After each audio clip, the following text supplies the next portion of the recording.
of the time you log into your sign-in websites, they want you to prove you're not a robot, right? Well, there's a scam out there now. It's called the Windows Security Complete Verification Scam. It could give hackers all of your information. If you have a debit card, a credit card, and you use a computer, you need to pay very close attention to this video because these scammers have figured out a way to get access to your computer and you don't even realize it. So in this video, I'm going to break down exactly what's going on and how you can avoid it. Because this scam, this sneaky little trick, it's almost invisible and you willingly cooperate because it's based on a normal activity that you do every day. To give you some context about why this is so dangerous, we need to understand what's going on in the first place. So let's have a look at a couple things here on the screen. Let me know if you've ever seen anything like this. You are going to maybe your bank's website or trying to buy some movie tickets online and you get hit with this or maybe this one. Now, look, this right here can be a little challenging sometimes. Let me know in the comments. Some of these are difficult. Or even this, I'm not a robot. Prove you're not a robot. This is what we call Captcha. And these Captcha tools actually serve a multitude of purposes. Number one, it actually is a cybersecurity tool. And the other thing is it is a way to control costs from marketing. Let me explain. Most content management systems, CRMs, customer resource management, etc. They charge you per email or contact that you have. And so having a Captcha system on your form when people are opting in for maybe a newsletter or to get access to something actually limits the cost because it prevents bots. That's where the cybersecurity element comes in. Bots are automated tools that are used to repeatedly create a nefarious type of action. We're talking about bots could submit thousands of forms and requests at one time if a Captcha device wasn't there or a Captcha system. And that's what Captcha is there. Because it's met with that friction, it reduces that type of attack. Okay, not to go too deep in the woods on the cybersecurity stuff, but it has a very good purpose of why it's used. And keep in mind, that's why the scammers want to use it, because we've been conditioned that this is normal activity. We all see this. Right. Are you a robot? Exactly. Click this button or choose the pictures. You're right, or there's curvy lines or whatever. And this is the same take on that. And what it is, though, it's the bad guys doing this. Okay. It's not a real one. And what happens is that they throw up one of these fake captchas, right? And it says, okay, we're not sure if you're a robot or not. Prove you're a human by doing the following steps. And the steps they ask you to do are really bad and can damage your computer and also steal all your information without them doing anything at all. Now, did you hear that? They can get your information without doing anything at all. So what type of information are we talking about? We're talking about anything that is available on your computer. That's banking information, financial information, medical information, all the above, because this little trick that they do gives them complete access to your computer. And let me be clear, this isn't one of those remote scams that we've seen before on the channel where we see someone logs into the computer and you start seeing the screen move around. Oh no, this is all running in the background, and it's because they have you doing all the tech stuff. Yes, you. They turn you into their remote tech support rep to run all their little scripts and processes. And we're actually going to take a look at this. It is absolutely wild. But keep watching to understand what this looks like, because if I hadn't seen this as being a cybersecurity expert, I wouldn't believe it.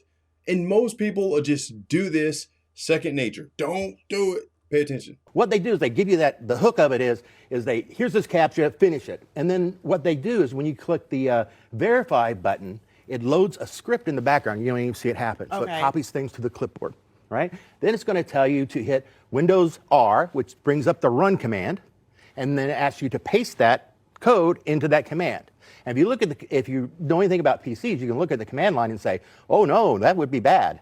But most people aren't cognizant enough to understand. They're just going to follow the directions because it looks like a real CAPTCHA. So when they hit enter on that command, what happens is Trojan comes down, different types of payloads come down to your machine and start harvesting all this information. And then it sends it up to the mothership and then generally deletes itself. Now, we've talked about malware on this channel before, and just to give you a refresher, malware is malicious software. It's software that looks to be normal, but it's really nefarious. And it comes from the whole Trojan horse from Greek mythology. Here's this gift, but we got some soldiers hiding inside.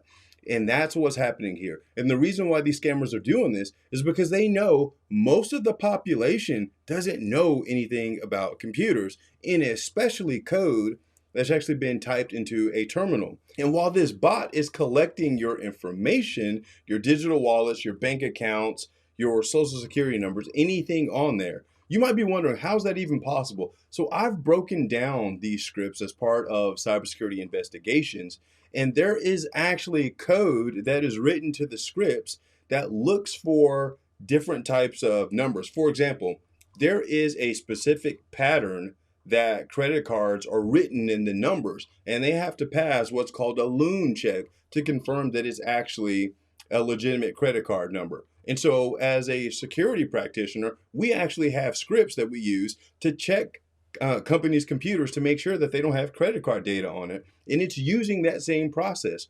There's also a format to checking if data is a social security number. And we have scripts that do that very same thing. And so here's the thing that I want people to think about when it comes to scammers, hackers, and cybersecurity. We're all using the same tools. We're just using it for different purposes. And so this is the reason why it doesn't matter how well you think you've hidden something on your computer. There is a script or a process that can find it. And what makes this even more dangerous, once that script is complete and it scrapes all your information, it sends it back to the scammer's computer, and then the script deletes itself, leaving no evidence. Because they have control of your computer, they can actually install additional applications that gives them remote access later. So here's what you need to do in the event you find yourself on a website that has a very weird Captcha thing and you happen to use it. So I want you to think back. Have I used some weird Captcha device lately? If you have, maybe you should do what I'm about to tell you. Number one, if you do end up on some weird site, disconnect from the internet immediately if you have put your information into that Captcha device and you've run that Windows command and you're pasting things because they told you to do that. Because no real Captcha is going to ask you to do that at all. Never, under no circumstances. So disconnect from the internet, shut down the computer, and then from another computer, log in, change all of your bank account passwords immediately. Why do I say that? Because these harvesting scripts that they have people paste into the computer, they can actually grab your multi-factor authentication tokens, backup codes, so many things that they can use to weaponize this access to start draining money from your bank account. Okay? It's really important. You have to protect yourself. Also, when you disconnect from the computer after you change your bank passwords, turn the other computer back on, keep it disconnected from the internet. You want to install some malware protection, some antivirus protection, and run that scan immediately. I recommend that y'all do that anyway, because you never know with these websites these days. By the way, if you are looking for recommendations about what antivirus solution that you should use on the computer, let me know in the comments, and especially what videos you would like to see next. Are there any burning cybersecurity questions that you have, or things going on around scams or banking? Let me know, and I'll check the comments out. And I will see you guys on the next video. Peace.